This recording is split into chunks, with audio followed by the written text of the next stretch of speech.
to navigate, there's two things you need to know. And the first is, where the hell are you? Exactly, precisely, right? Razor sharp. What's good about you and what's bad about you? By your own reckoning. You don't have to, you can ask other people, but this is a game you play yourself. It's like, as far as I'm concerned, I'm taking stock. What is it that's okay about me and what needs some work? And you've got to watch to not be too self-critical when you're doing that too, because that can just be another kind of flaw. And then the next is, okay, well, where are you going? What's your destination? Well, and that's what the frame is. Now, you could do that in a very sophisticated way. And you do that by thinking consciously about who it is that you are in an articulated manner and where you want to go and why and how you're going to get there. And people hardly ever do that. That's come as such an absolute shock to me as an educator. Because one of the other programs, I use this in my classes. One of the other programs in this suite of programs is called the Future Authoring Program, and I started developing it in my Maps of Meaning class, which is where some of this material is from. And I got students to write about their past. It's like, okay, we're talking about stories, so let's tell your story. Who are you? How did you get here? And what are you now? That usually helps people put things to rest, although it's quite stressful while you're doing it. Stress goes up when you're doing it, and maybe you feel miserable for a couple of weeks, and then stress goes down and it stays down. So that's also why people don't do it, because who the hell wants to have their stress go up? But if it's temporary, it's a sacrifice.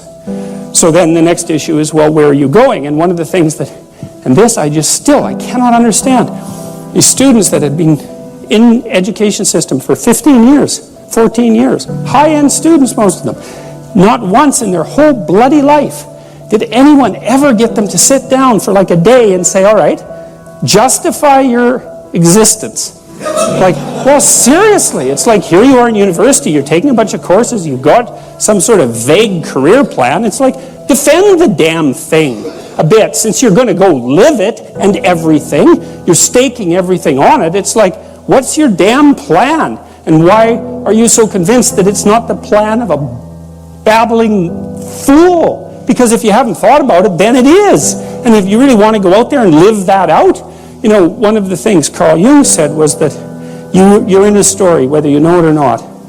And then he made two nice comments about that. If it's someone else's story, you're probably going to get a bit part, and it might not be the one you want. And if it's a story that you don't know, it might be one with a really bad ending. Or maybe it's just bad period with a worse ending. And if you don't know what the story that you're living out is, maybe that's the one. Maybe you got that from your mother, you got it from your grandmother, you got it from your aunt, or God only knows where you picked it up, because you pick up things like mad, because that's what human beings are like. So maybe you're living a malevolent tragedy unconsciously. And then one thing you might ask yourself is, well, how wretched and miserable is your life? Let's add futile to that. How wretched, miserable, and futile is your life? And you might say, well, yeah, 70% on each count. It's like, then you're probably unconsciously living out a malevolent tragedy. And maybe that's not for the best. Well, it's either that or the whole universe hates you.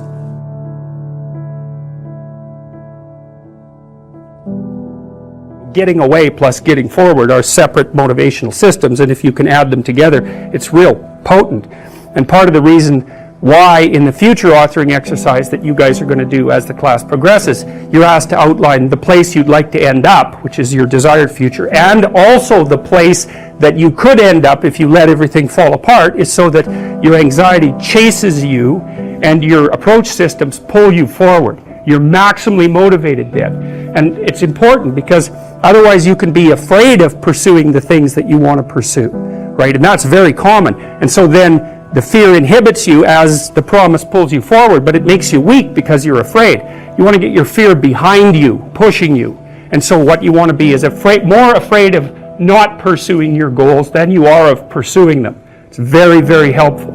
And lots of times in life, and this is something really worth knowing, and this is one of the advantages to being an autonomous adult, is you don't get to pick the best thing. You get to pick your poison.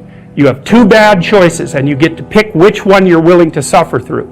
And every choice has a bit of that element in it. And so if you know that, it's really freeing, because otherwise you torture yourself by thinking, well, maybe there's a good solution to this, compared to the bad solution. It's like, no, sometimes there's just risky solution one, and risky solution 2. And sometimes both of them are really bad, but you at least get to pick which one you're willing to suffer through, and that actually makes quite a bit of difference, because you're also facing it voluntarily then, instead of it chasing you, and that is an entirely different psychophysiological response. Challenge versus threat, it's not the same, even if the magnitude of the problem is the same. And so putting yourself in a challenging, let's call it mind frame, you can't just do that by magic. Putting yourself in a challenging mind frame is much easier on you psychophysiologically, because you don't go into the generalized stress response to the same degree. And you're activating your exploratory and seeking systems, which are dopaminergically mediated and that involve positive emotion. So if you can face something voluntarily rather than having it chase you, it's way better for you psychophysiologically. So that's partly why, well, it's worthwhile to go find the dragon in its lair instead of waiting for it to come and eat you. So, and especially when you also add the idea that if you go find the dragon in its lair, you might find it when it's a baby instead of a full-fledged bloody monster that is definitely going to take you down. And so that's part of the reason why, well, there's a whole bunch of things that emerge out of that observation, like don't avoid small problems that you know are there. Face them, because they'll grow into big problems all by themselves. And you can think about, imagine the tax department sends you a notification. You owe them like $300. Well, it's that's annoying. Maybe you don't even want to open the letter. Or maybe if you do, you just put it on the shelf. But that damn thing doesn't just sit there like a piece of paper on the shelf, right? You ignore that for 5 or 6 years, it's going to become attached to all sorts of horrible things. And if you ignore it long enough, you get the idea. It's going to turn into something that is completely unlike the little piece of... Because you're still screwing up. You're just too blind, self-blind to notice. Although in the short term, that's less painful. If you make your criteria for success razor sharp, then you know every time you screw up. But that's great, because then you could fix it. You could either repair the behavioral inadequacy or the conceptual inadequacy that you're using as a tool in that situation, or maybe you could adjust your damn plan. Either way, you can fix it. And so, okay, so you're living in one of these bloody things, and you might as well, it seems to me, you might as well make it the best one you could live in, because you don't have anything better to do. Now, if you don't do that, if you don't do it consciously, and this is what the psychoanalysts pointed out, is that you have innumerable quasi-autonomous subsystems that make you up that will generate stories impulsively, and you'll just act them out. And you know that because you watch yourself over 2 weeks and you think, Jesus, I did a lot of stupid things in the last 2 weeks.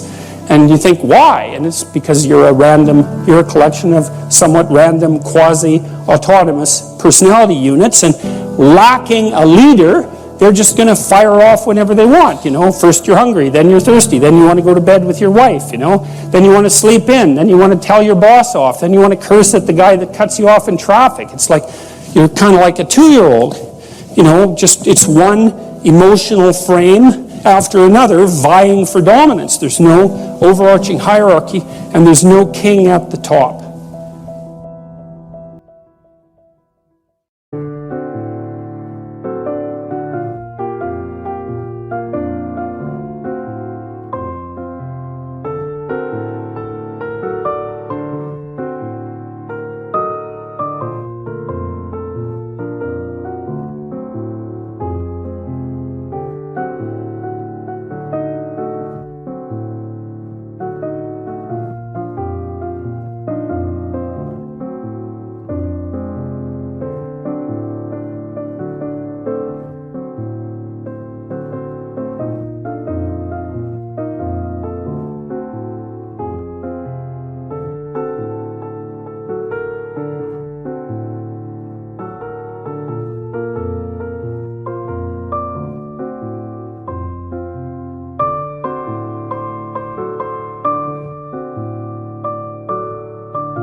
Anh hay mơ mộng mình thứ xa xôi, không màng về tình ái muôn nơi, sống cho là trọn kiếp đây thôi, đâu quan tâm gì chuyện đời.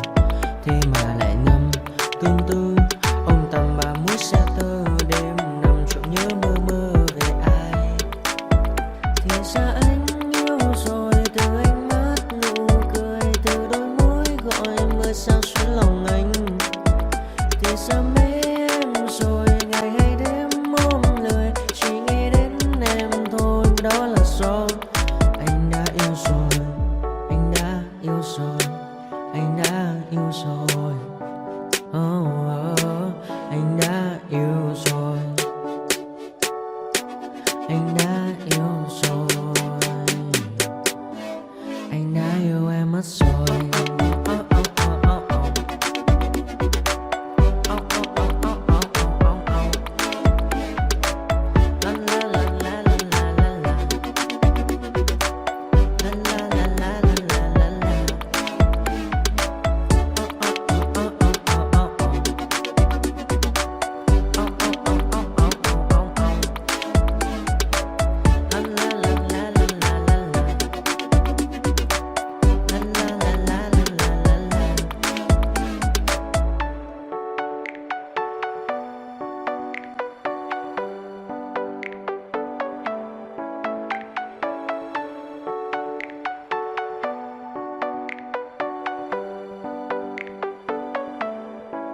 Anh hay mơ mộng mình thứ xa xôi, không màng về tình ái muôn nơi, sống cho là trọn kiếp đây thôi, đâu quan tâm gì chuyện đời. Thế mà lại ngâm tương tư,